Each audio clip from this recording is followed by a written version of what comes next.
دین اسلام جو مکمل ضابط حیات، دستور زندگی اور اپنے ماننے والوں کو رہنمائی کا پورا سامان فراہم کرتا ہے، اس دین اسلام نے جہاں عقائد سکھائے، عبادات سکھائیں، معاملات سکھائے، وہیں دین اسلام نے آپس کی زندگی، رہن سہن اور پاکیزہ معاشرت کی تعلیم دی اور پاکیزہ معاشرت کی بنیاد رکھی۔ ایک فرد سے لے کر، ایک چھوٹے بچے سے لے کر بوڑھے اور جوان تک، اور ایک گھریلو زندگی سے لے کر ایک محلے کی سطح کی زندگی اور پھر ملک کی سطح کی زندگی، بلکہ پوری امت کی سطح کی زندگی کس طرح گزارنی ہے، دین اسلام نے اس کی مکمل طور پر رہنمائی فرمائی۔ اسی حوالے سے یہ بات عرض کی گئی تھی کہ الحمدللہ دین اسلام میں باہمی اخوت، باہمی محبت، باہمی تعلق اور ادب و احترام کو اتنی اہمیت دی گئی ہے کہ گویا مسلمان کی علامت اسی کو قرار دیا گیا کہ المسلم من سلم المسلمون من لسانہ و یدہ، مسلمان وہ ہے جس کی زبان سے، جس کے ہاتھ سے دوسرے مسلمان سلامتی میں رہیں۔ اور پھر آپ صلی اللہ علیہ وسلم نے ارشاد فرمایا، لا یؤمن احدکم حتی یحب لاخیہ ما یحب لنفسہ، تم میں سے کوئی آدمی اس وقت تک مومن نہیں ہو سکتا جب تک اپنے بھائی کے لیے بھی وہی پسند نہ کرے جو اپنے لیے پسند کرتا۔ امام ابو داؤد رحمہ اللہ نے اور امام ابو حنیفہ رحمہ اللہ نے لاکھوں احادیث میں سے 4-5 احادیث کو چن کر فرمایا کہ ایک مسلمان کے لیے زندگی گزارنے اور نجات کے لیے یہی 4 حدیثیں کافی ہیں۔ اور ان میں سے ایک حدیث یہ ہے، ایک حدیث تو انما الاعمال بالنیات، اعمال کا دار و مدار نیت پر ہے کہ مسلمان ہر عمل میں اپنی نیت کو درست رکھے، اللہ کی رضا کی نیت رکھے تو پھر وہ عمل اللہ کے ہاں قبول ہوگا کہ ہر عمل کی روح اور ہر عمل کی جان صحیح نیت ہو۔ دوسری حدیث سے یہ حدیث ہے، کوئی آدمی اس وقت تک مومن نہیں ہو سکتا جب تک اپنے بھائی کے لیے بھی وہی پسند نہ کرے جو اپنے لیے پسند کرتا ہے۔ بظاہر یہ بات بڑی مشکل ہے، لیکن حضور اقدس صلی اللہ علیہ وسلم نے وہ جامع تعلیم دی کہ اس وقت تک کوئی آدمی مومن نہیں ہو سکتا جب تک اپنے بھائی کے لیے بھی وہی پسند نہ کرے جو اپنے لیے پسند کرتا ہے۔ آج دیکھیں، غور کریں کہ معاشرے میں جو بگاڑ ہے، نبوت کی اس تعلیم کو نظر انداز کر دینے کی وجہ سے ایک آدمی اپنے لیے عزت پسند کرتا ہے، دوسرے کے لیے ذلت پسند کرتا ہے، اپنے لیے معافی پسند کرتا ہے۔ وہ یا اس کا بیٹا کوئی جرم کرے اس کے لیے معافی پسند کرتا ہے، وہ جی انسان ہے، ہو جاتا ہے، غلطی ہے، درگزر کرنی چاہیے، اور کوئی دوسرا کرے تو بالکل نہیں چھوڑنا چاہیے، عادت خراب ہو جاتی ہے، آج چھوڑیں گے کل پھر کرے گا۔ اپنے لیے پیمانہ اور ہے، دوسرے کے لیے پیمانہ، اپنے لیے پردہ پوشی پسند کرتا ہے، دوسرے کے عیب کا اشتہار لگانا پسند کرتا ہے، اپنے لیے القاب پسند کرتا ہے اور دوسرے کے لیے پورا نام لینا بھی پسند نہیں کرتا، اپنے لیے اچھی چیز پسند کرتا ہے، دوسرے کے لیے گھٹیا اور ردی چیز پسند کرتا ہے۔ آپ غور کریں کہ آج پورے معاشرے میں قدم قدم پر یہی ہو رہا ہے، بلکہ خونی اور قریبی اور نسبی رشتوں یہی ہو رہا ہے. ایک بھائی اللہ ماشاءاللہ اپنے لیے اچھی چیز پسند کرتا ہے، دوسرے بھائی کے لیے گھٹیا پسند کرتا ہے. اپنے لیے اچھی زمین کا انتخاب کرتا ہے، دوسرے کے لیے گھٹیا کا انتخاب کرتا ہے. میں عرض کر رہا ہوں آپ صلی اللہ علیہ وسلم نے یہ معیار اور پیمانہ مقرر فرمایا کہ تم میں سے کوئی آدمی اس وقت تک مومن نہیں ہو سکتا جب تک اپنے تمام معاملات میں، طرز زندگی میں، معاشرت میں اپنے بھائی کے لیے بھی وہی پسند نہ کرے جو اپنے لیے.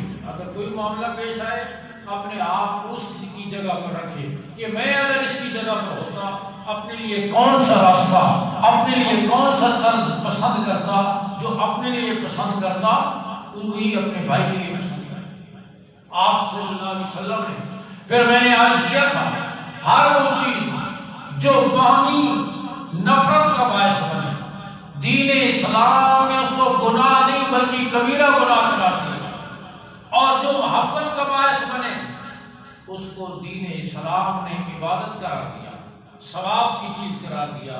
قرآن مجید میں مستقل تعلیم دی اس پاکیزہ معاشرت میں. اور قرآن مجید کی اور آپ کو اٹھا کر دیکھیں، فرمایا یا ایھا الذین آمنوا لا یسخر قوم من قوم عسى ان یکونوا خیرا منهم ولا نساء من نساء عسى ان یکن خیرا منهن. اے ایمان والو، تم میں سے کوئی مرد دوسرے مرد کے ساتھ تمسخر نہ کرے، اس کو حقیر اور گھٹیا سمجھ کر اس کے ساتھ برا بھلا نہ کرے. ہو سکتا ہے جس کو وہ حقیر اور گھٹیا سمجھ رہا ہو اللہ کے نزدیک وہ عزت والا ہو. کیونکہ انسان کو قیمت لگاتے کپڑے کی بنیاد پر، گاڑی کی بنیاد پر، مکان کی بنیاد پر، گریڈ کی بنیاد پر. ہمارے نزدیک تو قیمت ہی اینٹ روڑے کی ہے نا، باقی ہم کیا جانیں کہ انسانیت کیا چیز ہوتی ہے. جو بڑے مکان میں رہتا ہے وہ بڑا آدمی، خواہ وہ کتنا بڑا درندہ اور کتنا بڑا ظالم کیوں ہے، بڑی گاڑی میں ہے بڑا. اللہ کے ہاں ان چیزوں کی قیمت نہیں. امام الانبیاء صلی اللہ علیہ وسلم نے فرمایا ان اللہ لا ينظر الى صورکم واعمالکم ولکن ينظر الى قلوبکم واعمالکم. اللہ تمہاری صورتوں اور تمہارے مالوں کو نہیں دیکھتا، وہ تو ہم دیکھتے ہیں. صورت اور مال کو دیکھ کر فیصلہ کرتے ہیں. اللہ صورتوں اور مالوں کو نہیں دیکھتے، اللہ تمہارے دلوں اور تمہارے اعمال کو دیکھتے ہیں. تمہارے دلوں اور تمہارے اعمال کو دیکھتے ہیں. جس کا دل چمکتا ہوا ہے، جس کا دل نور ایمان سے منور ہے، جس کا دل اللہ کی محبت سے بھرا ہوا ہے، خواہ وہ رنگت کا کالا اور بدصورت کیوں نہیں ہے، غریب اور فقیر کیوں نہیں ہے، اللہ کی اس کی قیمت ہے. آپ غور فرمائیں، بلال کالا ہے گورا نہیں، بدصورت ہے خوبصورت نہیں، غلام ہے آزاد نہیں، دور کا ہے نزدیک کا نہیں، گھر کے باہر کا ہے گھر کے اندر کا نہیں، لیکن زمین پہ چلتا ہے قدموں کی آہٹ جنت میں سنائی دیتی ہے. اللہ کی قیمت ہے، اللہ کی قیمت ہے. صحابہ کی تعلیم جو حضور صلی اللہ علیہ وسلم نے دی، اس تعلیم کی روشنی میں صحابہ کی نظر میں بھی قیمت دی.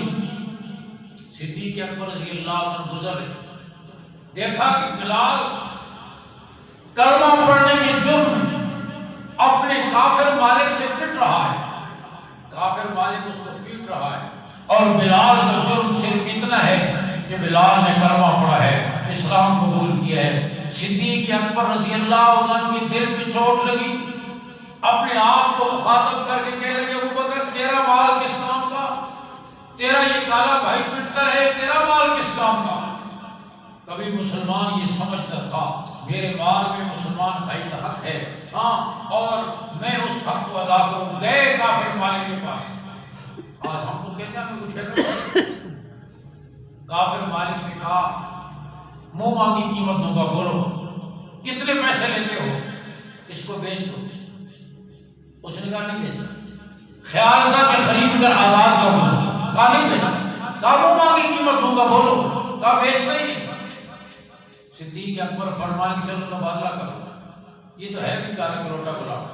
میرے پاس ایک عیسائی غلام ہے، سفید رنگت والا ہے، چٹی چمڑی والا ہے، وہ تم لے لو، یہ کالا بلال مجھے ایکسچینج اور تبادلہ کرو. اس پر وہ تیار ہو گیا. صدیق اکبر رضی اللہ تعالیٰ نے سفید رنگت والا عیسائی غلام دے کر اور سیاہ رنگت والا بلال خود لے لیا۔ یہ تبادلہ کر کے، یہ عمل کر کے، یہ سودا کر کے، یہ تجارت کر کے حضور صلی اللہ علیہ وسلم کی خدمت میں پہنچے۔ اب جا کر دیکھو نا، ابو بکر کی نظر میں یہ کالا بھائی کتنا قیمتی، میرے اور آپ جیسا ہوتا۔ اول تو ایسی نیکی کرتا نہیں، اور اگر کر بھی لیتا نا تو پھر اطلاع کا انداز یہ ہوتا، حضور ہے مسلیجہ باہر کھانا کسی بادشاہ پھر میں جان چھڑائی دی، اس دن کچھ نہ پہنچی میں جناب پھر جان چھڑائی، یوں تعبیر کرتا۔ لیکن ابو بکر کا حسن تعبیر دیکھیں، اطلاع کا انداز دیکھیں، جا کر حضور صلی اللہ علیہ وسلم کو کیسے اطلاع دی۔ عرض کر حضور میں نے ایک سودا کیا ہے، اور کریں انسانیت کی قیمت کس بنیاد پر ہوا کرتی تھی۔ میرے آقا میں نے ایک سودا کیا ہے، میں نے ایک تبادلہ کیا ہے، وہ یہ کہ سفید رنگت اور کالے دل والا عیسائی غلام دے کر میں نے سیاہ رنگت اور چمکتے ہوئے دل والا بلال لے لیا ہے۔ سفید رنگت اور کالے دل والا عیسائی غلام دے کر میں نے سیاہ رنگت اور چمکتے ہوئے دل والا بلال لے لیا ہے۔ یہ سن کر میرے آقا کا رخ انور دمک اٹھا اور فرمایا بخن بابا ابو بکر، تو نے کمال درجے کی تجارت کی، کالے دل والا دے کر تو نے چمکتے ہوئے دل والا بلال لے لیا ہے۔ قیمت اسی کی ہوا کرتی تھی، دل چمک ہو، رنگت کیسی بھی ہو، ظاہر کی قیمت نہیں تھی۔ آج تو باطن اجڑا ہوا ہے، چہرہ چمک رہا ہے لیکن دل کالا ہے، اور پھر اسی کی قیمت۔ غور کریں، یہی بلال جس دن ان کا انتقال ہوا، بلال عرب نہیں ہے، حبشہ سے آیا ہوا ہے، قریشی نہیں ہے، فاروق اعظم اور صحابہ کی رشتہ داری نہیں ہے، آزاد نہیں، غلام ہے، حبشہ سے آیا ہوا ہے کالا بلال۔ جس دن ان کا انتقال ہوا، فاروق اعظم جیسی چری شخصیت بول اٹھی، ہو لوگو کوئی یہ نہ سمجھے کہ آج کسی غلام کا انتقال ہوا ہے، یوم مات سیدنا، ہمارے سروں پر تاج لگا ہے۔ کوئی یہ نہ سمجھے کہ آج کسی غلام کا انتقال ہوا ہے، الیوم مات سیدنا، آج ہمارے سروں کا تاج چلا گیا۔ تو میں عرض کر رہا ہوں کہ قیمت اللہ کے ہاں جو لگتی ہے، دل کی قیمت لگتی ہے، اعمال کی قیمت لگتی ہے۔ اللہ رب العزت صورتوں اور مالوں کو نہیں دیکھتے، دلوں اور اعمال کو دیکھتے ہیں۔ دل بنا ہوا ہے تو بڑا قیمتی ہے۔ ابو لہب، ادھر بلال کی یہ کیفیت آپ غور کریں، کتنی قیمت لگی، اور صرف اس دور میں نہیں، قیامت تک کے لیے اللہ نے بلال کی محبت ایمان والوں کے دلوں میں ڈال دی۔ بچوں کے نام بلال کے نام پر، مسجدوں کے نام بلال کے نام پر، مدرسوں کے نام بلال کے نام پر، سوسائٹیوں کے نام بلال کے نام پر۔ کیا بلال کی کوئی کسی کے ساتھ رشتہ داری ہے؟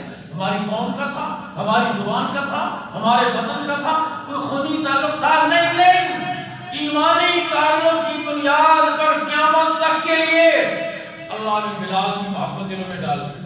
اور دوسری طرف آپ غور کریں، ابو لہب قریشی ہے، حضور صلی اللہ علیہ وسلم کے ساتھ رشتہ داری ہے، اور لہب کہتے ہیں شعلے کو۔ ابو لہب کا معنی شعلوں کا باپ، اس کا چہرہ ایسا چمکتا تھا اور اتنا حسین و جمیل تھا کہ معلوم یہ ہوتا تھا اس کے چہرے میں آگ کے شعلے چل رہے۔ اسی وجہ سے اس کا نام ابو لہب نہیں تھا، یہ اس کا لقب تھا۔ ابو لہب شعلوں کا باپ، اتنا حسین و جمیل تھا، لیکن اس کی مذمت میں قرآن مجید کی پوری سورت نازل ہوئی، تبت یدا ابی لہب وتب، جو قیامت تک پڑھی جاتی رہے گی۔ اس کا حسن و جمال اسے کچھ کام نہ آیا۔ آپ دیکھیں، غور کریں، قارون ہے، فرعون ہے، نمرود ہے، شداد ہے، سلاطین اور بادشاہ تھے، مال و دولت کے مالک، لیکن قیامت تک کے لیے اللہ نے ان کی نفرت دلوں کے اندر ڈالی۔ ہمارے دوست کہنے لگے کہ ہمارا ایک رشتہ دار ہے، اور دہریہ قسم کا، دین بیزار قسم کا، علماء دشمن قسم کا آدمی ہے، اس کے یہاں بیٹھا ہوا تو کہنے لگا کیا نام رکھیں؟ میں نے کہا فرعون رکھو یا شداد رکھو۔ وہ ناراض ہوا، میرے گلے پڑ گیا، تم نے مجھے یہ کہا؟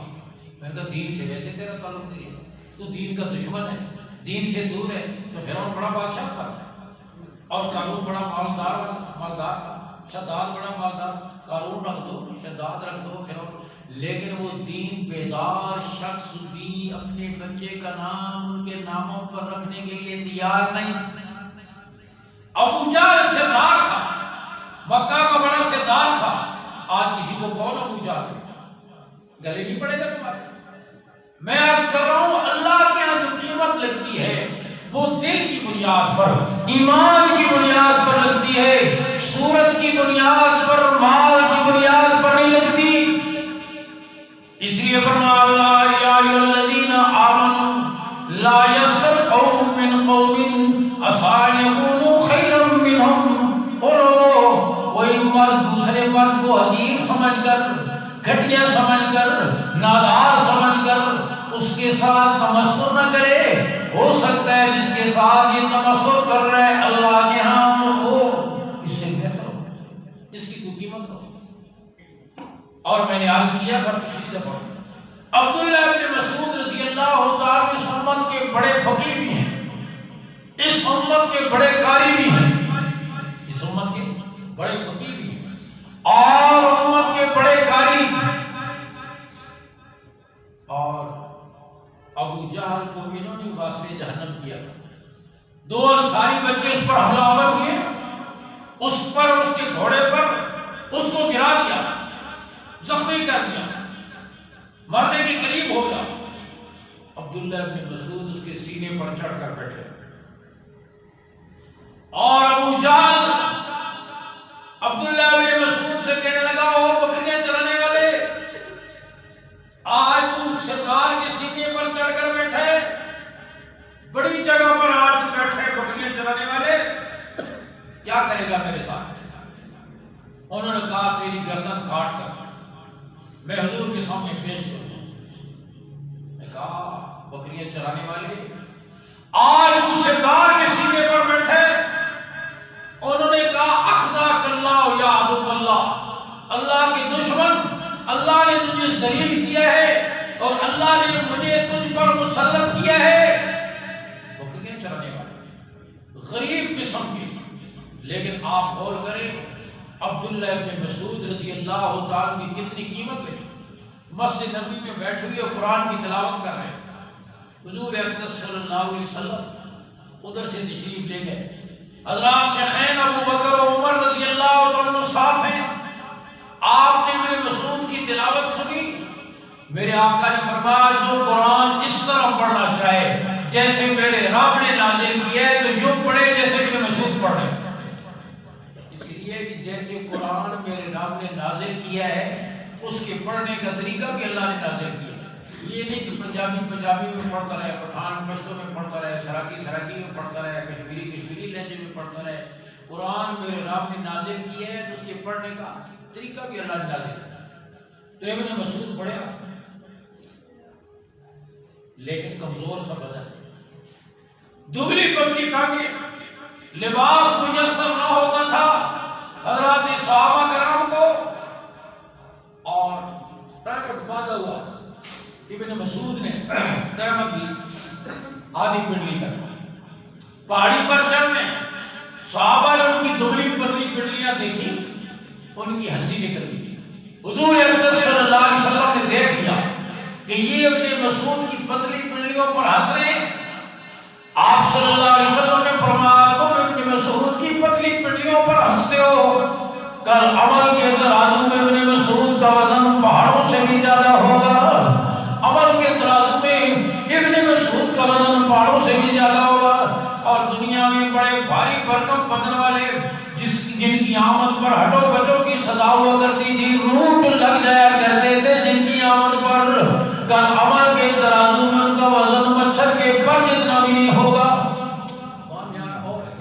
تو میں عرض کر رہا ہوں آپ صلی اللہ علیہ وسلم نے آداب بیان فرمائے، ایک مسلمان کی قیمت رب نے قرآن کی برکت پر، کوئی مرد دوسرے مرد کو حقیر سمجھ کر، ویسے خوش طبعی اور خوش مزاجی دین اسلام میں جائز ہے ایک حد تک، لیکن فرما المزاح فی الکلام کالملح فی الطعام، مزاح کلام اتنا ہی جتنا کھانے میں نمک اگر کم بھی ہو جائے تو بے مزہ ہو جائے گا، زیادہ بھی ہو جائے تو پھر کھانا مشکل ہو جائے گا۔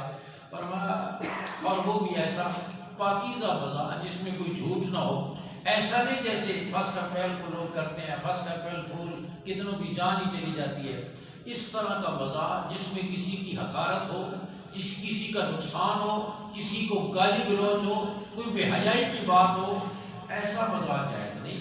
لیکن پاکیزہ مزاح خوش طبعی کے طور پر خود حضور اقدس صلی اللہ علیہ وسلم سے ثابت، بوڑھی عورت آئی حضور دعا فرما دیں میں جنت میں چلی جاؤں، آپ نے فرمایا کوئی بوڑھی عورت جنت میں نہیں جائے گی، وہ پریشان ہوئی۔ آپ صلی اللہ علیہ وسلم نے فرمایا جنت میں جاؤ گی لیکن جوان ہو کر جاؤ گی، بڑھاپے کی حالت میں کوئی نہیں جائے گا۔ آپ صلی اللہ علیہ وسلم کے پاس صحابی آئے، حضور مجھے اونٹ چاہیے۔ آپ نے فرمایا صحابی سے اسے اونٹنی کا بچہ دے دو۔ حضور میں اونٹنی کے بچے کو کیا کروں گا، مجھے سواری کے لیے سامان لانے کے لیے اونٹ چاہیے۔ فرمایا جو بھی اونٹ ہوتا ہے وہ کسی اونٹنی کا بچہ ہی ہوتا ہے نا، ہاں جو بھی اونٹ ہوگا وہ کسی اونٹنی کا بچہ ہی ہوگا۔ یہی حضرات صحابہ کرام، حضرت علی رضی اللہ تعالیٰ عنہ، حضرت ابوبکر، حضرت عمر رضی اللہ تعالیٰ عنہ کھجوریں کھا رہے ہیں۔ ابوبکر و عمر رضی اللہ تعالیٰ عنہ کھجوریں گٹھلیاں نکال کر حضرت علی کے سامنے رکھتے جا رہے ہیں، اور ان کے سامنے گٹھلیوں کا ڈھیر ہو گیا۔ تو ان حضرات نے فرمایا خوش مزاح خوش طبعی کے طور پر، بھائی علی آپ نے اتنی کھجوریں کھا لی، آپ کے سامنے گٹھلیوں کا اتنا بڑا ڈھیر ہو گیا۔ تو حضرت علی رضی اللہ تعالیٰ نے بڑے حاضر جواب تھے اور اللہ نے بڑا علم بھی عطا فرمایا تھا۔ مسجد میں تشریف لائے، ذرا دیر سے پہنچے نماز کے لیے، کچھ لوگ مسجد میں بیٹھے ہوئے ہیں، گن رہے کون سے جانور انڈے دیتے ہیں، کون سے جانور بچے دیتے ہیں۔ حضرت علی رضی اللہ عنہ فرمایا جن جانوروں کے کان سر سے باہر نکلے ہوئے ہیں وہ بچے دیتے ہیں، جن کے سر کے اندر چھپے ہوئے انڈے دیتے ہیں۔ تم کس چکر میں پڑے ہو؟ یہ اصول ہے، اور اس اصول پر آپ دیکھتے چلے جاؤ۔ جن جانوروں کے کان سر سے باہر نکلے ہوئے ہیں وہ بچے دیتے ہیں، جن کے سر کے اندر چھپے ہوئے ہیں وہ انڈے دیتے ہیں۔ تو حضرت علی رضی اللہ تعالیٰ سے حضرات نے کہا بھائی علی اتنی کھجوریں کھا لی، اتنا بڑا ڈھیر لگ گیا۔ فرمایا نہیں، اصل بات یہ آپ گٹھلیوں سمیت کھا رہے ہو اور میں گٹھلیاں نکال کر رکھ رہا ہوں، اس لیے آپ کے سامنے کوئی گٹھلی نہیں ہے اور میرے سامنے گٹھلیوں کا۔ آپ دیکھیں یہ کیسا پاکیزہ ہوتا ہے۔ حضرت ابوبکر اور حضرت عمر رضی اللہ عنہ کا قد لمبا تھا، حضرت علی رضی اللہ عنہ کا قد نسبتاً چھوٹا تھا۔ یہ تینوں حضرات جا رہے ہیں اور صحابہ کی آپس کی محبت کیوں تھی جیسے ایک ماں باپ کی اولاد ہوتی ہے۔ قرآن کہتا ہے شداء الکفار رحماء بینہم، آپس میں یوں تھے جیسے ایک ماں باپ کی اولاد ہو، کافروں کے لیے بڑے سخت، آپس میں ایک دوسرے کے لیے مہربان۔ ایک طرف حضرت ابوبکر ہے، ایک طرف حضرت عمر ہے، دونوں کا قد لمبا ہے، درمیان میں حضرت علی ہے، ان کا قد چھوٹا ہے۔ تو حضرت عمر فرمانے لگے بھائی علی آپ ہم دونوں کے درمیان ایسے لگ رہے ہو جیسے لفظ لنا میں نون ہوتا ہے۔ لفظ لنا تو لام بھی لمبا، الف بھی لمبا، بیچ میں نون چھوٹا، جیسے ہمارے درمیان جیسے لفظ لنا میں نون ہوتا ہے۔ تو حضرت علی رضی اللہ عنہ فرمانے لگے ہاں اگر نون کو بیچ میں سے ہٹا دیا جائے تو پھر وہ لا بن جاتا ہے، جس کا معنی نفی کا ہوتا ہے۔ ہاں آپ یعنی کچھ بھی نہیں، نفی کا ہوتا ہے۔ اگر بیچ میں سے نون کو ہٹا دیا جائے تو پھر یہ لنا لا بن جاتا ہے۔ تو آپ صلی اللہ علیہ وسلم کی تعلیمات میں خوش طبعی اور پاکیزہ مزاح تو جائز ہے، لیکن تبسم جس میں نے عرض کیا فوش بات ہو، جس میں جھوٹ ہو، جس میں دوسرے کی ایذا ہو، دوسرے کو حقیر جاننا ہو، ایسا جائز نہیں۔ تو مردوں کو الگ حکم فرمایا، فرمایا وَلَا نِسَاءٌ مِّن نِّسَاءٍ عَسَىٰ أَن يَكُنَّ خَيْرًا مِّنْهُنَّ، کوئی عورت دوسری عورت کو حقیر اور گھٹیا سمجھ کر اس کے ساتھ برا مزاح نہ کرے۔ ہو سکتا ہے جس کو وہ حقیر سمجھ رہی ہو اللہ کے ہاں وہ اس سے زیادہ قیمتی ہو، یا اپنے خوبصورت لباس میں، زیور کی جھنکار میں، اپنی دولت کی ریل پھیل میں اس کو غریب سمجھ کر گھٹیا سمجھ کر تمسخر کر رہی ہے، لیکن اللہ کے ہاں تو ان چیزوں کی قیمت نہیں۔ ہو سکتا ہے وہ اللہ کے ہاں زیادہ قیمت رکھتی ہو، اللہ کے ہاں زیادہ معزز ہو۔ دین اسلام نے ہر وہ چیز ولا تلمزوا انفسکم ولا تنابزوا بالالقاب، ایک دوسرے کو الزام مت دیا کرو، ولا تنابزوا بالالقاب، ایک دوسرے کو برے لقب سے مت پکارا کرو، اچھے نام سے پکارو، پورا نام لے کر پکارو، جو اس کو اچھا لقب پسند ہو اس کے ساتھ پکارو، ہاں کسی کو ایسے عیب کے ساتھ جو اس کو ناپسند ہے، ایسے عیب دار لقب کے ساتھ، تمسخر کے ساتھ، حقیر جان کر اس کا نام مت بگاڑو۔ لا تنابزوا بالالقاب بئس الاسم الفسوق بعد الایمان۔ میں نے عرض کیا اللہ کے رسول صلی اللہ علیہ وسلم نے تمام راہیں بند کی، جو مسلمان کی آبرو ریزی اور مسلمان کی حقارت کی طرف اور اس کو گھٹیا جاننے کی طرف لے جانے والی ہوں، اور ان کو آپ صلی اللہ علیہ وسلم نے ناجائز کرایا۔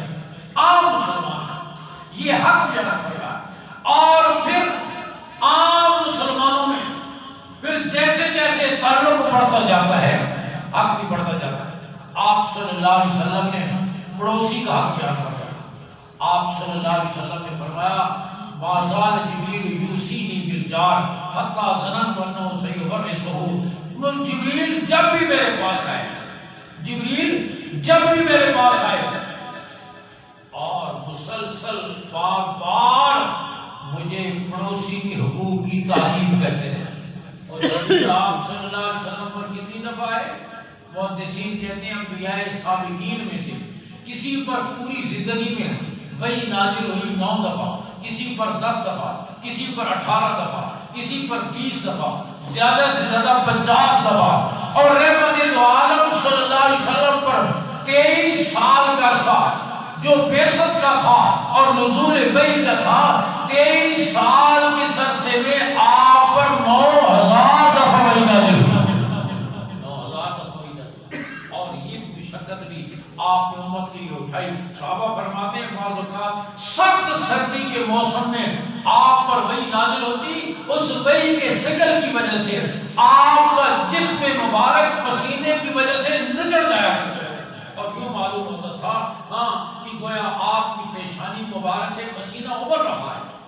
آپ صلی اللہ علیہ وسلم پر وحی کی اتنی مشقت ہوتی تھی، لیکن آپ نے فرمایا جبریل جب بھی میرے پاس آئے انہوں نے پڑوسی کے حقوق کے بارے میں مجھے اتنی تاکید فرمائی، یہاں تک کہ مجھے گمان ہونے لگا کہ پڑوسی کو وراثت میں حقدار بنا دیا جائے گا، جیسے اولاد اور قریبی اور نسبی رشتے وراثت میں حقدار ہوتے ہیں، مجھے یہ گمان ہونے لگا کہ شاید پڑوسی کو بھی وراثت میں حق دے دیا جائے گا۔ اور آپ صلی اللہ علیہ وسلم نے فرمایا واللہ لا یؤمن، واللہ لا یؤمن، واللہ لا یؤمن، 3 دفعہ قسم کھا کے آپ نے فرمایا اللہ کی قسم وہ مومن نہیں، اللہ کی قسم وہ مومن نہیں، اللہ کی قسم وہ مومن نہیں۔ قیل من یا رسول اللہ، صحابہ نے عرض کی کون ایسا بدنصیب اور بدبخت ہے جس کے لیے آپ قسم کھا کر تسلسل کے ساتھ فرما رہے ہیں وہ مومن نہیں؟ کون ہے؟ آپ نے فرمایا وہ جس کے شر سے اس کا پڑوسی محفوظ نہیں، جس کے شر سے اس کا پڑوسی محفوظ نہیں، ہر وقت اس کو دھڑکا لگا ہوا ہے، کسی وقت مجھے تکلیف پہنچائے گا، کسی وقت مجھے ضرر پہنچائے گا، کسی وقت مجھے ایذا پہنچائے گا۔ فرمایا اللہ کی قسم وہ مومن نہیں جس کا پڑوسی اس کے شر سے محفوظ نہیں۔ میں نے عرض کیا عام مسلمان کا حق، پھر اس سے بڑھ کر پڑوسی کا حق۔ اور مالک نے کہا 20,000 دینار، اس نے کہا اس آبادی میں اس طرح کے جتنے مکان ہیں ان کی قیمت 10,000 دینار ہے، آپ 20,000 دینار کی۔ مالک مکان کے لگا پڑوس نہیں دیکھتے، پڑوس کس کا ہے؟ مکان کی قیمت تو 10,000 دینار ہی ہے، 10,000 مالک بن دینار کے پڑوس کی وجہ سے، 10,000 دینار مالک بن دینار کے پڑوس کی وجہ سے، کبھی پڑوس کی وجہ سے قیمتیں بڑھ جایا کرتی ہیں۔ آج لوگ پناہ مانگتے ہیں، فلاں ہے ہمیشہ مصیبت بنی رہی، دور بھاگتے ہیں۔ ایک مسلمان بھیڑیا چیتا زندہ ہو گیا ہے، دوسرے مسلمان کو اس پر اعتماد ختم، پتہ نہیں مجھے کب نقصان پہنچائے، کب مجھے تکلیف پہنچائے، کب میرے خلاف سازش کرے۔ ہر مسلمان دوسرے مسلمان سے خوفزدہ ہے۔ کئی سفر میں ریلوے اسٹیشن پر یا گاڑی میں آپ محبت سے بھی کسی آدمی کو کوئی اپنے سفر کے ساتھی کو کھانے کی چیز پیش کریں نا، بڑی مہربانی، کیوں کہ پتہ نہیں اس نے کیا چیز ملائی ہوگی، مجھے بے ہوش کر کے مجھے لوٹنا چاہتا ہے۔ آج مسلمان دوسرے مسلمان سے خائف، اس کو اپنے لیے مضر سمجھ رہے ہیں۔ اب انسانیت نہ باقی رہے۔ کبھی فاسق اور فاجر پڑوسی کی بھی اتنی رعایت۔ امام ابو حنیفہ رحمۃ اللہ کے پڑوس میں ایک نوجوان تھا، موچی کا کام کرتا تھا، دن کو جوتے مرمت کرتا، شام کو جو مزدوری ملتی وہ گانے بجانے کے آلات اور شراب خرید کر لے آتا اور شراب پی کر ساری رات گانا بجانا کرتا، شور شرابہ کرتا، پورا محلہ اسے تنگ۔ محلے والوں نے شکایت کی، پولیس اس کو گرفتار کر کے لی۔ اگلی رات جب خاموشی نہیں، اس کا وہ پروگرام جو روز کو ہوتا تھا وہ کانوں میں نہ پڑا۔ امام ابو حنیفہ نے پوچھا وہ آج ہمارے پڑوسی کدھر گیا، آج اس کی آواز نہیں آ رہی۔ بتایا گیا اس کی تو شکایت کی گئی، پولیس اسے گرفتار کر کے لی۔ آپ غور کریں، امام اعظم ابو حنیفہ اس کی ضمانت کے لیے بنفس نفیس جیل میں تشریف لے گئے۔ جیل میں ہلچل مچ گئی، کوتوال جیل کا حاکم اور قائد دوڑتے ہوئے آئے، وقت کا امام وہ کیوں جیل میں؟ حضرت آپ کی تشریف آوری کیسے ہوئی؟ آپ نے جیل کے حاکم سے فرمایا تمہارے کارندے میرے پڑوسی کو گرفتار کر کے لے آئے ہیں، میری ضمانت پر اس کو چھوڑ دو، اور رہا کر دیا۔ وہ اپنے نشے کی حالت میں عربی کا ایک شعر پڑھا کرتا تھا کہ میں تو بڑا اچھا جوان تھا، سرحدوں کی حفاظت کے کام آتا، لیکن لوگوں نے مجھے ضائع کر دیا۔ نشے میں وہ شعر پڑھتا تھا۔ جب رہا ہو کے باہر آیا تو امام صاحب نے اسے فرمایا تو یہ کہا کرتا تھا لوگوں نے مجھے ضائع کر دیا، میں نے تو تجھے ضائع نہیں ہونے دیا۔ اس نے امام صاحب سے کہا آپ یہ اپنا کان میرے قریب کریں۔ امام صاحب نے اپنا کان اس کے قریب کیا تو اس نے کہا میں بھی آپ سے وعدہ کرتا ہوں آج کے بعد اللہ کے کسی حکم کو ضائع نہیں کروں۔ سچی توبہ کی اور حق کے بڑے اولیاء اس کا شمار ہوا۔ میں عرض کر رہا ہوں یہ پاکیزہ زندگی تھی، آج جو بالکل اس کو ہم نے پرائیویٹ سمجھ لیا۔ ہاں یہ بس نماز دین ہے، روزہ دین ہے، تسبیح پڑھنا دین ہے، حج عمرہ کرنا دین ہے، باقی میں گھر میں کیسے رہوں، دکان پر کیسے رہوں، میری شادیاں کیسے ہوں، میرے غم کیسے ہوں، میرا لباس کیسا ہو، میرا مقدمہ پرائیویٹ زندگی۔ حالانکہ مسلمان کی کوئی پرائیویٹ زندگی نہیں ہے، وہ ہر آن ہر گھڑی، ہم بندے ہیں نا بندے۔ کسی آقا نے اپنے غلام سے پوچھا تھا کیا کھاؤ گے؟ اس نے کہا جو آقا کھلائیں گے۔ کیسا لباس پہنو گے؟ کہا جیسا آقا پہنائیں گے۔ کہاں سو گے؟ کہاں جہاں آقا سلائیں گے۔ کہا اپنی مرضی نہیں کرتے؟ کہا اپنی مرضی کرتا تو پھر غلام کیا ہوتا؟ غلام کی اپنی مرضی نہیں ہوا کرتی۔ ہم بندے ہیں، بندے بندگی کے لیے اللہ نے پیدا کیا ہے، ملازم نہیں ہے، کیا ہے؟ بندے ہیں۔ ملازم وقت کا پابند ہوتا ہے۔ اچھا جی 4:15 ہو گیا، 4 بجے تک میرا ڈیوٹی کا ٹائم ہے، ہوں میں تھوڑا پابند نہیں، کل پھر دیکھسا جڑا ٹائم میرا ڈیوٹی کا۔ ہاں آج اتوار ہے، آج چھٹی ہے، آج میں تھوڑا پابند نہیں۔ ملازم وقت کا پابند ہوا کرتا ہے، بندہ نہیں۔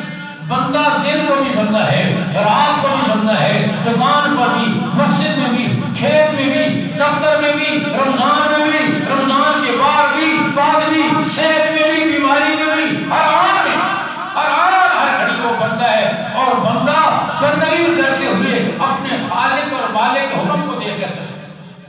ہر حال آج جو غلط فہمی ہوئی وہ یہ ہوئی کہ ہم نے نماز کو دین سمجھا، روزے کو دین سمجھا، اگر کہ اس کا حال بھی ایسا ہی ہے، لیکن مسلمان اس کو دین سمجھتا ہے، لیکن اس کو دین ہی سمجھتا ہے کہ میں شادی کر رہا ہوں یہ دین ہے، اللہ کا حکم ہے۔ اب اس کو پرائیویٹ زندگی سمجھتے ہیں۔ آپ غور کریں، پرائیویٹ میں جیسے مرضی شادی کریں، جیسے مرضی ہے ڈھول ڈمکا کریں، جیسے مرضی ہے گانا بجانا کریں، خوشی کا موقع ہے جیسے مرضی ہے کریں۔ حالانکہ آپ غور کریں کہ دین ہے، دین فقہ کی چوٹی کی کتاب ہے ہدایہ، فقہ حنفی کی، جو ہمارے یہاں پڑھائی جاتی ہے اس کی 4 جلدیں ہیں۔ پہلی جلد جو ہے وہ عبادت، نماز، روزہ، حج، زکوٰۃ کے بارے میں، باقی 3 جلدیں تجارت کے بارے میں، معاملات کے بارے میں، نکاح کے بارے میں، معاشرت کے معاملے میں، رہن سہن کے بارے میں، ان ساری چیزوں۔ ایک جلد عبادات کی۔ تو عبادت تو دین کا ایک شعبہ ہے، ایک شعبہ ہے، پورا دین نہیں۔ پورا دین تو تب ہوگا کہ جب ہر حال میں تجارت بھی، معاشرت بھی، معاملات بھی، رہن سہن بھی، سب کچھ اللہ کے حکم کے مطابق۔ اب دیکھو جو نکاح کا خطبہ ہوتا ہے، خطبہ پڑھنا سنت ہے، نکاح کے لیے شرط نہیں ہے، گواہ شرط ہے، لیکن خطبہ سنت ہے۔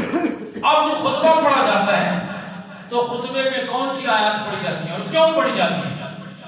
یا ایھا الناس اتقوا ربکم الذی خلقکم من نفس واحدہ وخلق منها زوجها وبث منهما رجالا كثيرا ونساء واتقوا الله الذي تساءلون به والارحام۔ اس آیت میں 2 دفعہ اللہ سے ڈرنے کا حکم ہے۔ اے لوگو اس اللہ سے ڈرو جس نے تمہیں ایک مذکر اور مؤنث سے پیدا کیا، ایک جان سے پیدا کیا، پھر مرد اور عورتیں پھیلا دی اس سے، اس اللہ سے ڈرو۔ پھر فرمایا آخر میں اسی آیت کے آخر میں دوبارہ واتقوا اللہ الذی تساءلون به والارحام، اس اللہ سے ڈرو جس اللہ کے نام کا واسطہ دے کر تم ایک دوسرے سے سوال کرتے ہو۔ میں تجھے اللہ کا واسطہ دیتا ہوں، ایسا کام نہ کر، اللہ کا واسطہ دی، اس اللہ سے ڈرو۔ 2 دفعہ اس آیت میں 2 دفعہ۔ اگلی آیت یا ایھا الذین آمنوا اتقوا اللہ حق تقاتہ ولا تموتن الا وانتم مسلمون۔ اے ایمان والو اللہ سے ڈرو جیسے اللہ سے ڈرنے کا حق ہے، مسلمان بن کر ہی مرو، اسلام سے ہٹ کر تم موتوں پر نہ آئے، اللہ سے ڈرو جیسے اللہ سے ڈرنے کا حق ہے۔ تیسری مرتبہ پھر اللہ سے ڈرنے کا حکم ہے۔ اگلی آیت یا ایھا الذین آمنوا اتقوا اللہ وقولوا قولا سدیدا۔ اے ایمان والو اللہ سے ڈرو اور سیدھی بات کیا کرو۔ 4 دفعہ تقوی کا ان آیات کو پڑھا جاتا ہے، 4 دفعہ اللہ سے ڈرنے کا حکم ہے۔ ان آیات کو امام الانبیاء صلی اللہ علیہ وسلم کے خطبے میں پڑھا، نکاح کے خطبے میں، اور آج بھی نکاح کے خطبے میں ان آیات کو پڑھا جاتا ہے۔ کیوں؟ تاکہ نکاح کرنے والے یہ سمجھیں کہ یہ معاملہ پرائیویٹ معاملہ نہیں، یہ دین ہے، دین ہے۔ گھریلو زندگی میں اللہ کا ڈر اختیار کرنا ہے۔ یہ صنف نازک جو اللہ کے حکم کے ذریعے تمہارے گھر میں آئی ہے، اس پر ظلم نہیں کرنا، اس کو اپنے لیے نوکر اور نوکرانی نہیں سمجھنا، اس کو اپنے ماتحت نہیں سمجھنا، اور اس کے لیے ہٹلر نہیں بن جانا کہ تم گھر میں آؤ اور بگڑے ہوئے تھانے دار کی طرح گھر میں داخل ہو جاؤ۔ اللہ سے ڈرو، بار بار اللہ سے ڈرو، اللہ سے ڈرو۔ اور پھر تمہیں اس اللہ سے ڈرنا چاہیے۔ یاد رکھیں تمہیں اپنی بیوی پر اتنا اختیار نہیں ہے جتنا رب کو تمہارے اوپر اختیار ہے۔ اس اللہ سے ڈرو۔ اب کیوں یہ بار بار تقویٰ کا حکم دیا گیا؟ تاکہ گھریلو زندگی کے اندر اللہ کا ڈر، اللہ کے خوف کو پیش نظر رکھا جائے، اور پھر اللہ کے ڈر کی وجہ سے حقوق ادا ہو۔ اللہ کا ڈر نہ ہو، آپ یہ ذہن میں رکھیں۔ آج آپ غور کریں نا، کرپشن شروع ہوئی اور اس کے لیے اینٹی کرپشن بنایا گیا، اور اینٹی کرپشن اس سے بھی زیادہ کرپشن، اس کے اوپر جو محکمہ ہے اس سے زیادہ کرپشن۔ ایک محکمہ بنایا جاتا ہے، پھر اس کو سدھارنے کے لیے دوسرا محکمہ بنایا جاتا ہے، اور اس میں اس سے زیادہ بگاڑ، اس لیے کہ اللہ کا خوف۔ انسان بگڑا ہوا ہے، اور بگڑا ہوا انسان بنی ہوئی چیز کو بگاڑ کے رکھ دیتا ہے۔ آج قوم کا بگاڑ ہے، بگاڑ نیچے سے لے کر اوپر تک، سبزی بیچنے والے اور سڑک کی کھدائی کرنے والے مزدور سے لے کر سیکٹری اور وزیر تک بگاڑ ہے۔ نتیجہ یہ ہے کہ ہر شعبہ بگڑا ہوا ہے، ہر ادارہ بگڑا ہوا ہے، اس لیے کہ بگڑے ہوئے ہاتھوں کے اندر آیا ہوا ہے، بگڑے ہوئے ہاتھوں میں، اور جب بگڑے ہوئے ہاتھوں میں آیا ہے تو ہر جگہ پر بگاڑ، اور بنے ہوئے ہاتھوں میں آئے، اور کہتے ہیں احتساب کریں گے، ہم احتساب کریں گے، دوسرا کہتے ہیں ہم احتساب کریں گے، تیسرا کہتے ہیں ہم احتساب کریں گے۔ ایک چور دوسرے چور پہ احتساب کر رہا ہے، کہاں سے احتساب ہو؟ دو آدمی کو بخار ہو، دونوں ایک دوسرے کو بخار چیک کر رہے ہیں، کہاں سے بخار چیک کر؟ اپنے آپ پر کیونکہ اللہ کا خوف نہیں۔ عمر بن عبدالعزیز رحمہ اللہ خلافت کی ذمہ داری ڈالی گئی ان پر، بات دل نفس۔ آج تو ہر ایک آدمی مرتا ہے اقتدار کے لیے، مجھے مل جائے اقتدار، سب سے زیادہ مستحق میں ہوئی۔ حالانکہ حدیث شریف میں آتا ہے ہاں جو آدمی عہدہ مانگے وہ عہدے کا حقدار نہیں۔ آج تو ہر ایک بے چین اس کے، اور مقصد یہ ہوتا ہے تاکہ کھلی لوٹ مار کرے اور پروٹوکول ہو، شان و شوکت ہو، اس کے لیے ہر ایک آدمی۔ عمر بن عبدالعزیز بار بار فرماتے رہے میرا نام نہیں شامل کرے، میرا نام نہیں شامل کرے، لیکن ان کو ذمہ داری ڈال دی گئی۔ اس ذمہ داری اور غور کریں، ذمہ داری ڈالی گئی اور اس ذمہ داری کے سنبھالتے ہی جب اپنے گھر کی طرف آئے تو سینکڑوں ہزاروں گھوڑے پروٹوکول والے ان کے سامنے آ گئے، ہاں، اور شان و شوکت جو بادشاہ کی پہلے بادشاہوں کی ہوا کرتی تھی وہ آ گئی۔ عمر بن عبدالعزیز نے یہ کیا، مجھے اس کی ضرورت نہیں، میرا سواری کا ایک خچر میرے لیے کافی ہے، یہ سارے واپس کرو بیت المال میں، مجھے اس پروٹوکول کی ضرورت نہیں۔ ایک خچر پہ بیٹھ کر جو کئی نسبتوں سے شہزادی تھی، عبد الملک کی بیٹی تھی، باپ بادشاہ، بھائی گورنر، شوہر بادشاہ، گھر پہنچتے ہی بیوی سے پہلی بات فرمائی، اس گھر میں یا یہ مال رہے گا یا میں رہوں گا۔ تم نے گھر میں جو کچھ مال تمہارے باپ نے تمہارے بھائیوں نے تمہیں دیا ہے سب لوٹ مار کا ہے، قوم کا مال ہے، حرام مال ہے۔ عمر بن عبدالعزیز اس گھر میں جس میں حرام کا مال ہے، قوم کا لوٹا ہوا پیسہ ہے، عمر بن عبدالعزیز اس گھر میں نہیں رہ سکتے۔ فیصلہ کرو، یا اس گھر میں میں رہوں گا یا وہ مال ہے، دونوں میں سے ایک انتخاب کرو۔ بیوی نے کہا مال کیا چیز ہے، اس سے کئی گنا زیادہ پر بھی میں آپ کو نہیں چھوڑ سکتا۔ سارا مال اٹھایا اور بیت المال میں خاندان نے، شاہی خاندان نے جب دیکھا یہ ہوتا ہے احتساب، بگڑے ہوئے لوگ کہاں سے کہاں اصلاح کریں گے اور ملک کو سدھاریں گے۔ یہ جب شاہی خاندان نے دیکھا کہ عمر بن عبدالعزیز نے اپنے گھر کو نہیں چھوڑا، ہمیں کہاں سے چھوڑے، انہوں نے بغیر کسی تاخیر کے فوراً سارا لوٹا ہوا مال اٹھایا بیت المال میں جمع کر۔ قوم نے جب دیکھا کہ عمر بن عبدالعزیز نے اپنے گھر کو نہیں چھوڑا، اپنے خاندان کو نہیں چھوڑا، تو ہمیں ناجائز مال کہاں ہمارے پاس چھوڑیں گے، انہوں نے بھی سارا مال اٹھا کر۔ یہ کیا تھا؟ یہ اللہ کا خوف تھا۔ آج کیونکہ وہ اللہ کا خوف اور اللہ کا ڈر نہیں رہا جو بنیاد ہے، اور یاد رکھیں جب اللہ کا ڈر نہیں ہوتا سمجھو یہ دل نہیں ہے، یہ پتھر پڑا ہوا ہے اندر، یہ سنگ ہے، سنگ لوہے کا ٹکڑا پڑا ہوا ہے، پتھر کا ٹکڑا پڑا ہوا ہے۔ جب یہ بگڑ جاتا ہے پھر باہر کا کوئی قانون، پھر کوئی ضابطہ، پھر کوئی کمیٹی، کوئی چیز ٹھیک نہیں کر سکتی۔ ایک بادشاہ نے 3 سراف بلائے سونار اور ان سے پوچھا کہ جو لوگ تمہیں سونا دیتے ہیں زیور بنانے کے لیے تو کتنے سونے کا زیور بنا دیتے ہو، کتنا رکھ لیتے ہو؟ ایک نے کہا جی میں آدھے کا بنا دیتا ہوں اور ملاوٹ شراوٹ کر کے اس کو پورا کر دیتا ہوں اور آدھا سونا میں رکھ لیتا ہوں۔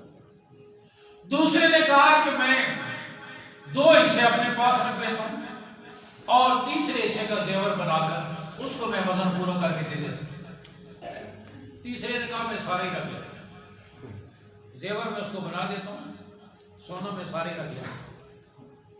بادشاہ نے کہا یہ کیسے ہوتا ہے؟ اس نے کہا ہوتا ہے۔ بادشاہ نے کہا میں تم سے زیور بنواؤں گا، سونا میں دوں گا، شاہی محل کے اندر کمرے میں تم زیور بناؤ گے، میرے آدمی تمہاری نگرانی کریں گے، اوزار میرے ہوں گے، آتے جاتے تمہاری تلاشی ہوگی اور تم میرے لیے سونے کا ہار تیار کرو، میں دیکھتا ہوں تم کیسے رکھ لیتے ہو۔ اس نے کہا ٹھیک ہے۔ آدمی مقرر ہو گئے، آتے جاتے تلاشی، بادشاہ کے آدمی نگرانی پر کمرہ بادشاہ کا شاہی محل کے اندر اوزار ان کی، اس صراف نے شاہی محل میں سونے کا ہار بنانا شروع کر دیا، اپنے گھر میں سونے سے ملتی جلتی کسی اور دھات کا ہار بنانا شروع کر دیا، اسی ڈیزائن کا، جتنا وہ سونا ادھر بنا تھا اتنا گھر آ کر وہ بنا تھا۔ جس دن بادشاہ کا سونے کا ہار تیار ہو گیا، گھر میں بھی وہ ہار تیار ہو گیا، بیوی سے کہا کہ تم ایک مٹکے میں دہی ڈالو اور یہ جو ہار میں نے گھر میں بنایا ہے یہ اس دہی والے مٹکے میں ڈال دو، اور شاہی محل کے آس پاس مٹکا سر پہ رکھ کر دہی بیچنے کے لیے آواز لگاؤ، میں تمہیں اندر بلا لوں۔ بیوی نے ایسے کیا، گھر سے وہ ہار رکھ کر دہی کے مٹکے میں لے آئی، آس پاس آواز لگائی۔ اس نے بادشاہ کی کائنتوں سے کہا بادشاہ کا سونے کا ہار تیار ہو گیا ہے، اس کو ہم نے مزید چمک دینے کے لیے اس کو دہی میں دھونا ہے، باہر کوئی عورت دہی بیچ رہی ہے، اس کو بلا لو۔ اس کو بلا لیا گیا، اس نے سونے کا ہار دہی والے مٹکے میں ذرا ڈال کر ڈبویا، ایک دو دفعہ اوپر نیچے کیا اور وہ دہی کے اندر رکھ دیا، اور وہ گھر سے جو لے کر آئی تھی وہ ہار نکال لیا، اور بادشاہ کی کارندوں سے کہا اس کا دہی ہم نے خراب کیا ہے، اس کو پیسے دے دو۔ دہی کے پیسے بھی دلوا دیے اور اس کو گھر بھیج دیا، اور یہ ہار چمکا کر اور بادشاہ کے پاس لے گیا، جی ہار تیار ہو۔ بادشاہ نے کہا ہم نے بنوا لیا یا نہیں بنوا لیا؟ تم کہتے تھے اس میں سونا سارے رکھ لیتا ہوں۔ اس نے کہا جی بنوا تو لیا لیکن سونے کو تو میرے گھر میں چلا گیا، یہ سونے کا نہیں۔ کتنی آپ جنت گئے، جب انسان بگڑ جاتا ہے تو آج حال بنا ہوا ہے کہ لوگ گاڑیوں والے پتہ نہیں نئے نئے نظام لاتے ہیں گاڑیوں کی حفاظت کرنے کے لیے، چور ان سارے نظاموں کو توڑ دیا۔ تو میں عرض کر رہا ہوں جو پہلی چیز ہے، سب سے پہلی چیز جو معاشرے میں، معاشرتی زندگی میں، معاشی زندگی میں صحیح رخ پر چلانے والی ہے وہ اللہ کا خوف۔ میں عرض کر رہا ہوں اسی لیے شادی میں جو معاشرت کی بنیاد، اسی سے خاندان بنتے ہیں، اسی سے نسلیں چلتی ہیں، یہ بنیاد بھی تقویٰ پر، اللہ کے ڈر اور اللہ کے خوف پر رکھی گئی ہے کہ ایک دوسرے کے حقوق کا خیال رکھیں۔ اب بنیاد ہی جب غلط ہوگی اور اسی میں دین اسلام کی تعلیمات کا مذاق اڑایا گیا، اسی انداز میں شادی مسلمان کی بھی ہو رہی ہے، جیسے ہندو شادی کرتا ہے، جیسے کرسچن کرتا ہے، جیسے یہودی کرتا ہے۔ دین اسلام نبوت کی تعلیمات کو تو ایک طرف رکھ دیا گیا، حالانکہ آپ غور کریں حضور اقدس صلی اللہ علیہ وسلم کو اللہ نے انسانوں کی جنس میں سے بھیجا۔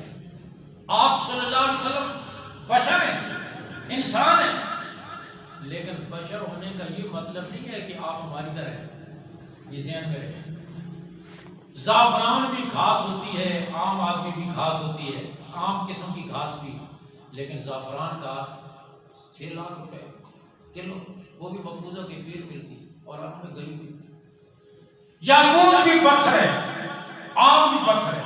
فرمایا محمد صلی اللہ علیہ وسلم انسان ہے، لیکن انسانیت کو اگر جسم سے تعبیر کیا جائے تو حضور اس جسم کی روح ہے۔ اگر پوری انسانیت کو ایک آنکھ سے تعبیر کیا جائے تو حضور اس آنکھ کی روشنی ہے۔ اگر پوری انسانیت کو ایک پھول سے تعبیر کیا جائے تو حضور اس پھول کی خوشبو ہے۔ اگر آپ کو انسانیت کے زمرے سے نکال دیا جائے تو پھر انسانوں کے پردے میں رہ کیا جاتا ہے؟ ایسے انسان ہیں افضل البشر۔ معراج کے سفر میں آپ صلی اللہ علیہ وسلم کی سواری سدرۃ المنتہا تک پہنچی، نوریوں کا سردار ہے جبریل، رک گئے، حضور اس سے آگے نہیں جا سکتے، نوری ہے، نوریوں کا سردار ہے، اس سے میں آگے جاؤں گا تو میرے پر اللہ کی تجلیات سے جل ہے۔ جہاں نوریوں کے سردار کی پرواز ختم ہو گئی، امام الانبیاء کی پرواز وہاں سے شروع ہوئی۔ آپ صلی اللہ علیہ وسلم کو اللہ نے انسانیت کی رہنمائی کے لیے بھیجا۔ لوگوں نے اعتراض کیا، مشرکین مکہ کہتے ہیں خویے بدرا بہانہ بسیار، جس کی نیت خراب ہو اس کو تو بہانے چاہیے ہوتے ہیں۔ وہ مشرکین چونکہ ایمان تو لانا نہیں چاہتے تھے، کبھی کوئی بہانا، کبھی کوئی بہانا، کبھی کوئی بہانا، کہنے لگے اگر اللہ نے نبی بھیجنا ہی تھا تو آسمان سے کسی فرشتے اور نوری کو نبی بنا کر بھیج دیا جاتا، انہیں کیوں نبی بنا کر بھیجا جاتا؟ رب ذوالجلال نے فرمایا کل کان فی الارض ملائکۃ یمشون مطمئنین لنزلنا علیہم من السماء ملکا رسولا۔ میرے محبوبہ اعلان فرما دیں اگر تم زمین پر رہنے والے سارے فرشتے ہوتے تو میں رسول بھی کسی فرشتے کو بنا کر بھیجتا۔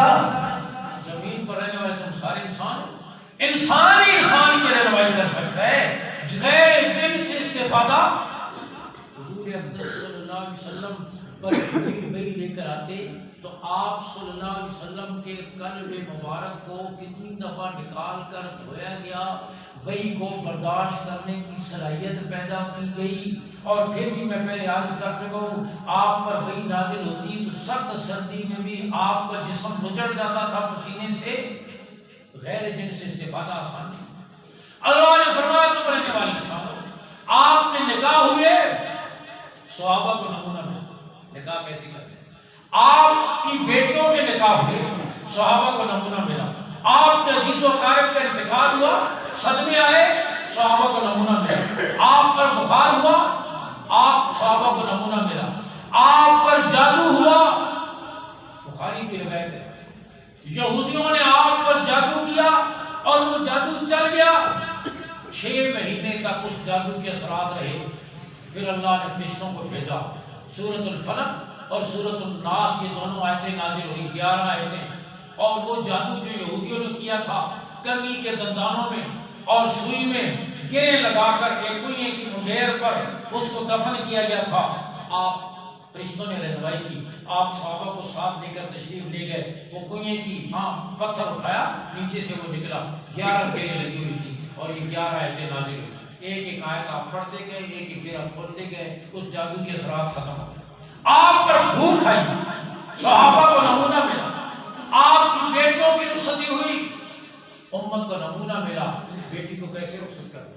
اب اگر فرشتہ ہوتا نہ اس کی بیوی، نہ بچے، نہ بھوک، نہ پیاس، نہ بیماری، نہ خاندان، نہ مرنا، نہ کچھ، کیسے نمونہ ملتا؟ آپ صلی اللہ علیہ وسلم کی اپنی بیٹیوں کے نکاح ہوئے اور حضرت فاطمہ رضی اللہ تعالیٰ کا نکاح تو آپ صلی اللہ علیہ وسلم کی بعثت کے بعد حضرت علی رضی اللہ تعالیٰ نے، آپ غور کریں، خود دبے لفظوں میں، چونکہ آپ کے چچا بھائی ہیں، آپ کی ہی کفالت میں رہتے تھے حضرت علی رضی اللہ تعالیٰ نے خود دبے لفظوں میں آپ سے رشتہ مانگا۔ غور کریں، کائنات کی عظیم ترین شخصیت کی عظیم ترین بیٹی کا نکاح ہو رہا ہے، حضرت علی نے رشتہ مانگا، آپ نے فرمایا فاطمہ بال ہے، پوچھنا پڑے گا، اور بیٹی بالغہ ہو تو اس سے اجازت لینا چاہیے۔ اور یہ بھی یاد کرتا چلا جاؤں کہ بڑوں کو چاہیے کہ اولاد کی مناسبت کی رعایت رکھیں، یاد رکھیں شریعت نے کہیں بھی خاندانوں کی، پیشوں کی، مال کو دیکھنے کا حکم نہیں دیا، لیکن نکاح کے بارے میں حکم دیا۔ دیکھو وہ کتنے مالدار ہیں، تم کتنے مالدار ہیں، وہ کتنا اس میں جمال رکھتے ہیں، تم کتنا رکھتے ہیں، ان کا خاندان کیسا ہے۔ اللہ کے نزدیک تو عزت والا وہ ہے جو تقوی والا ہے، لیکن لوگوں میں تو ہوتا ہے، لوگوں میں تو یہ چیزیں ہوتی ہیں اور زندگی گزارنی ہوتی ہے، اس لیے خاندانوں کا خیال رکھو، پیشوں کا خیال رکھو، ان کا پیشہ کیسے ہے، تمہارا پیشہ کیسے ہے، کفو اور برابری کا خیال رکھنے کا حکم دیا گیا۔ تو فرمایا بڑوں کو چاہیے کہ اولاد کی مناسبت کی رعایت رکھیں، اندھے دھند نہ چڑھ دیا کریں، جیسے عام طور پر بوڑھے بوڑھیاں اپنا وقت تو گزار بیٹھتے ہوتے ہیں نا، پھر اس کے بعد اندھا دھند کی زمین باہر نہ جائے، جائیداد باہر نہ جائے، خاندان کے اندر ہی رہنی چاہیے۔ زمین تو باہر نہیں جاتی لیکن خاندان بکھر جاتا ہے جب اندھا دھند اور مناسبت ہو تو پھر خاندان سے بڑھ کر اور کوئی چیز نہیں ہے، اس لیے کہ مناسبت ہوتی ہے، مزاج شناسی ہوتی ہے، محبت ہوتی ہے، خونی رشتے ہوتے ہیں، لیکن اندھا دھند۔ اور اولاد کو چاہیے، بڑوں کو چاہیے کہ اولاد کی مناسبت کی رعایت رکھیں، اور اولاد کو چاہیے کہ بڑوں کے فیصلے کا احترام کریں، اس لیے کہ نوجوان تو صرف خالی سرخی پاؤڈر دیکھتا ہے، ہاں وہ تو کھلے ہوئے بال دیکھتا ہے، ہاں چہرے کی رنائی دیکھتا ہے، فیشن دیکھتا ہے، ہاں اس کو تو اتنا ہی پتہ ہوتا ہے، اس کے علاوہ آگے کیا ہوگا اس کو کچھ پتہ نہیں ہوتا ہے۔ یہ باپ کو پتہ ہوتا ہے یہ ہمارے ساتھ چل سکے گی نہیں چل سکے گی، دادے کو پتہ ہوتا ہے ہاں کہ میرے اس کو روٹی پکا کر دے گی یا بازار سے برتن لانے پڑیں گے، ہاں یہ تو یہ ہوتا ہے۔ تو اولاد کو چاہیے کہ والدین کے فیصلے کا احترام۔ حضور اقدس صلی اللہ علیہ وسلم تشریف لے گئے حجرہ مبارکہ پر، حضرت علی مسجد میں بیٹھے ہوئے، آپ نے فاطمہ سے پوچھا، سیدہ فاطمہ رضی اللہ عنہا کیا پیارا جواب دیا، عرض کرنے لگی آپ اللہ کے رسول اور میرے والد محترم، آپ سے زیادہ میرا خیر خواہ کون ہو سکتا ہے؟ جس چیز پر آپ راضی ہیں میں بھی راضی ہوں۔ حضور صلی اللہ علیہ وسلم واپس تشریف لائے، حضرت علی رضی اللہ عنہ نے فرمایا اجازت تو ہو گئی، مال کی ادائیگی کے لیے کچھ ہے؟ حضور کچھ نہیں۔ آپ نے فرمایا وہ ذرا ہوتی تھی آپ کے پاس، حضور وہ تو ہے۔ فرمایا جاؤ جا کر بازار بیچ دو، کچھ مال ادا کر لینا، کچھ گھر کی ضرورت کی چیزیں خریدیں۔ حضرت حضور مسجد میں تشریف فرمایا، حضرت علی مہر کی ادائیگی کے لیے زرہ بیچنے بازار تشریف لے جا رہے ہیں، راستے میں نبوت کے دوہرے داماد، شرم و حیا کے پیکر، ناشر القرآن سیدنا عثمان رضی اللہ عنہ سے ملاقات ہوئی۔ عثمان کو اللہ نے مال بھی دیا تھا دل بھی دیا تھا۔ بعض لوگ ایسے ہوتے ہیں مال اللہ نے دیا ہوتا ہے، خود تو خرچ کرنا دور کی بات، ان کے سامنے کوئی دوسرا بھی خرچ کرے نا تو ان کی جان نکل گئی، یہ کیوں خرچ کرے؟ عثمان انتظار میں رہے، کوئی موقع ملے مجھے اور میں مال کروں۔ حضرت علی کو دیکھا، زرہ اٹھائے، بھائی علی کہاں جا رہے ہیں؟ سارا قصہ سنا، حضور کے یہاں رشتہ طے ہوا ہے، مہر کی ادائیگی کے لیے کچھ نہیں ہے، زرہ بیچنے بازار جا رہا ہے۔ حضرت عثمان کو زرہ کی ضرورت نہیں تھی، اپنے بھائی علی کی مدد کرنا چاہتے تھے۔ فرمایا کسی خاص آدمی کو بیچنی ہے یا کوئی بھی خرید لے؟ فرمایا کوئی بھی خرید لے، میں نے تو بیچنی ہے۔ کہا پھر میں خرید لوں۔ 300 درہم میں سودا طے ہو گیا۔ حضرت عثمان نے 300 درہم حضرت علی کو دے دیے اور حضرت علی نے زرہ اٹھا کر حضرت عثمان کو دیا۔ جب سودا مکمل ہو گیا، بیع مکمل ہو گئی، تو حضرت عثمان رضی اللہ عنہ زرہ اٹھائی اور فرمایا بھائی علی اب یہ زرہ میری طرف سے آپ کے لیے ہدیہ ہے۔ بھائی علی یہ میری طرف سے آپ کو، اور پھر حضرت عثمان نے وہ تاریخی جملہ ارشاد فرمایا جو آپ جھٹ سے لکھنے کے قابل، فرمایا میرے بھائی علی کا اور میرے آقا کی لختی جگر کا نکاح ہو اور عثمان کا مال اس میں استعمال ہو جائے، عثمان کے لیے اس سے بڑھ کر سعادت کیا ہو سکتی ہے؟ میرے بھائی علی کا اور میرے آقا کی لختی جگر کا نکاح ہو اور عثمان کا مال اس میں استعمال ہو جائے، عثمان کے لیے اس سے بڑھ کر سعادت۔ حضرت علی واپس آئے، حضور مسجد تشریف فرمایا ابو بکر کو بلا لو، عمر کو بلا لو، عثمان کو بلا لو، جو قریب صحابہ تھے آپ نے ان کو بلوانے کا حکم دیا۔ اس سے معلوم ہوا کہ عزیز و اقارب کو شریک کرنا کوئی گناہ نہیں ہے، اور جو عزیز و اقارب آسانی سے شریک ہو سکیں ان کو شریک کر لینا چاہیے، لیکن تکلف نہیں کرنا چاہیے کہ نہیں آؤ گے تو مرنا جینا ہی ختم، جی پھر ایسا بھی کوئی نہیں ہو سکتا ہے، کوئی مجبوری ہو، کوئی ایسا تکلف کہ اس کی وجہ سے ناراضگیاں پڑ جائیں کہ نہیں آیا پھر ایسا بھی کوئی نہیں رہا، ہاں پھر پیغمبر علیہ السلام یہ نہیں کرنا چاہیے۔ باقی جو سہولت سے شریک ہو سکے ان کو بلا لینا چاہیے۔ آگے آپ صلی اللہ علیہ وسلم نے نکاح کا خطبہ پڑھا، ایجاب قبول ہوا اور نکاح کے بعد صحابی پوچھنے لگے حضور یہ نیا جوڑا کہے رہے گا کہاں، مکان کہاں ہے؟ آپ نے فرمایا مجھے تو نہیں پتہ کہاں رہے گا، آج حضور میرے 2 مکان ہیں، ایک میں خود رہتا ہوں، دوسرا خالی پڑا ہے، استعمال کے لیے میں پیش کرتا ہوں، آپ قبول فرما لیں۔ حضور صلی اللہ علیہ وسلم نے قبول فرما لیا اور برکت کی دعا دی تھی، اور اس مانگے ہوئے مکان میں سیدہ فاطمہ کی رخصتی۔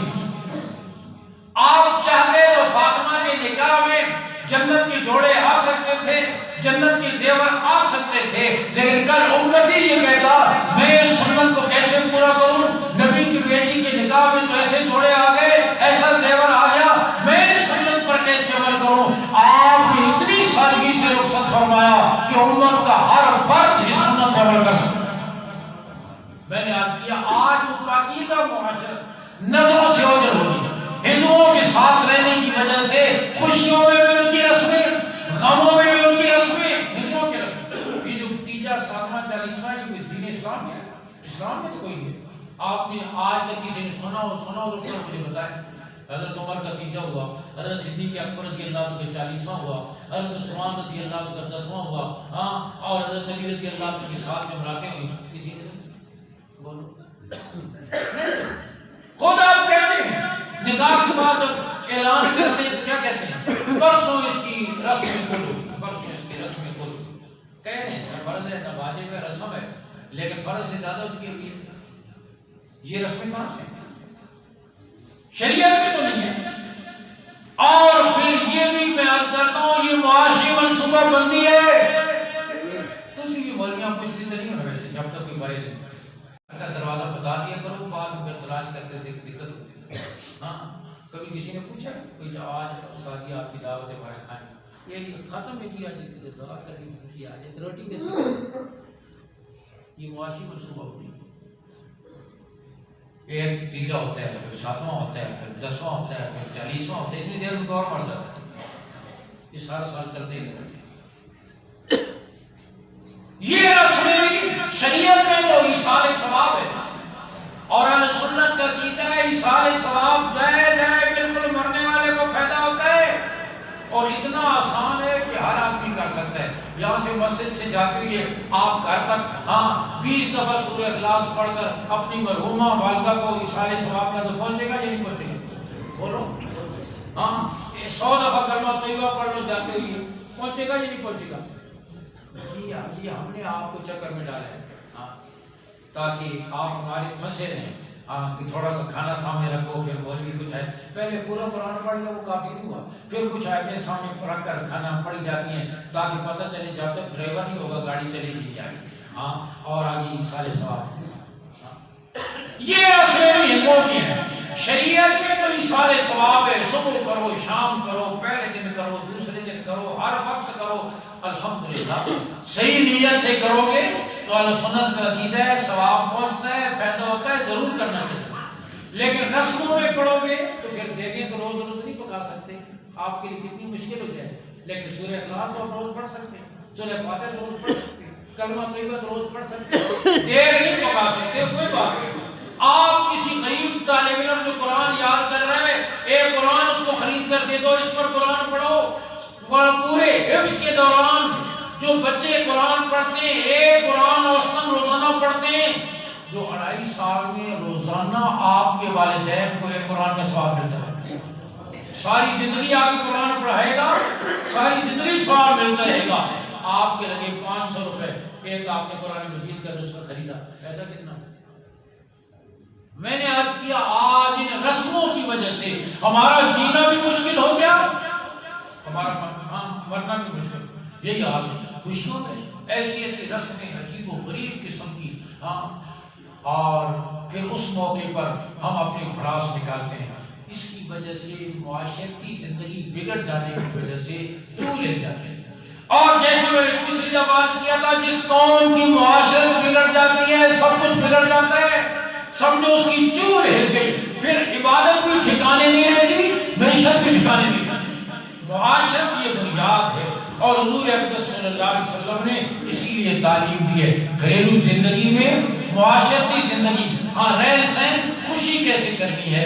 اور پھر آگے میں نے عرض کیا اولاد کے حقوق ہیں، والدین کے حقوق ہیں، اولاد کے حقوق ہیں، میاں بیوی کے حقوق ہیں، ماتحت حاکم کے حقوق ہیں، عوام کے حقوق ہیں، ماتحت کے حاکم کے محکوم کے حقوق ہیں. ان کو پیش نظر رکھنا، ان کو عمل میں لانا، یہ دین ہے دین. اور اسی لیے حضور صلی اللہ علیہ وسلم نے فرمایا کل قیامت کے دن عمل کے ترازو میں سب سے وزنی چیز اچھے اخلاق ہوں گے. اور یاد رکھیے اخلاق پھل ہے جو ایمان کے درخت پر لگتا ہے. اخلاق بناوٹی چیز نہیں.